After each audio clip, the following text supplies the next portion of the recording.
நீ ஒரு செந்தீர பாவை. இந்த பூமிக்கு வந்த புதுநிலா. நீ ஒரு நடமாடும் காதல் பல்கலை கடவுள். மல்லியே முல்லையே மனோரஞ்சிதமே மார்கழி மாசத்து பணியே அடி கட்டி கரும்பே என் முட்டி எலும்பே வேதாத கண்ணுமே வா வா. நான் ஒண்ணு தான் கூப்பிட்டு என் அம்மா கூப்பிடுறேன். அம்மா வேண வயசு போவா. உன்னை வா வா என்று இறுக்கி பிடிக்கிறீங்களே. இறுக்கி பிடிச்சி ரொம்ப தரும். உன்னை பார்க்கும்போது ஒரு மனம் எப்படியெல்லாம் தெரியுமா? அவ்வளவு ஆசை வச்சிருக்கிறேன். கண்ணால மறைக்கிறீங்க.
இப்படியே இப்படியே ஆடி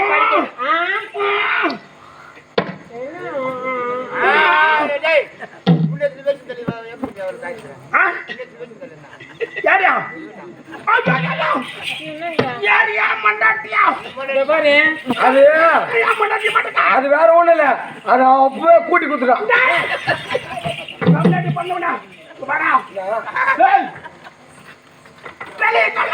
நான் சொல்லுவேன் அவனை பத்தியா?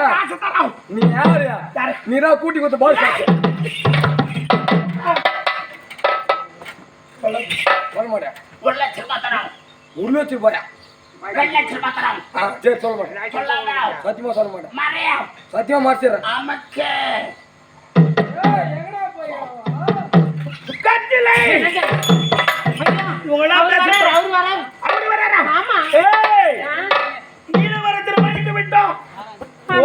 போட்டேன்னு பார்த்தேன். இன்னொருத்த வந்துக்கிறான். இன்னொருத்தனா என்ன எவ்வளவு பெருசுக்குதா? உனக்கு வாயா இவ்வளவு பெருசுக்குதுன்னா இல்ல கை எவ்வளவு பெருசுக்குன்னு கேட்டான். அவ யார் தெரியுமா? அயல்நாட்டிலே பட்டப்படி முடித்து விட்டு அறிவில் சிறந்தவனா இருக்கான். கல்வியில சிறந்தவனா இருக்கான். அவனை ஏமாத்துறது ரொம்ப கஷ்டம். கத்திரமா நடிக்க வேண்டும். ஆமா என்னங்க நீ நல்லா நடிப்பு. பயப்படாதீங்க. ஐயோ பெரியவனே என் முந்தானில வந்து விழுந்துட்டான். அவன் எந்த படப்பு படுத்திட்டு வந்தா நம்மளுக்கு என்ன? அவன் வெறியும் மோசமான பையனாக்குறான். அவனா? அவன் யார் தெரியுமா? யாரு? ரோஜா நாடக மடத்துல கழிட்டு வந்த பையன் அவன். அவனா? மோசமான பையன். அவன் எதெல்லாம் கழிட்டு வரட்டும். ஆனா என்னண்ட அவன் கலக்க முடியாது. என்னுடைய மனைவி கச்சிலியாச்சு. ஏய், கல்லா இருந்தாலும் உன்னுடைய பாசத்துல அப்படியே உருகும். விடக்கூடாது. ரொம்ப நடிக்க வேண்டும்.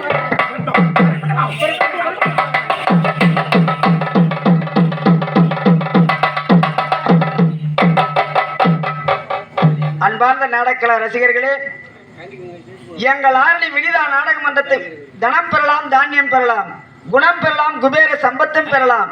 ஆனால்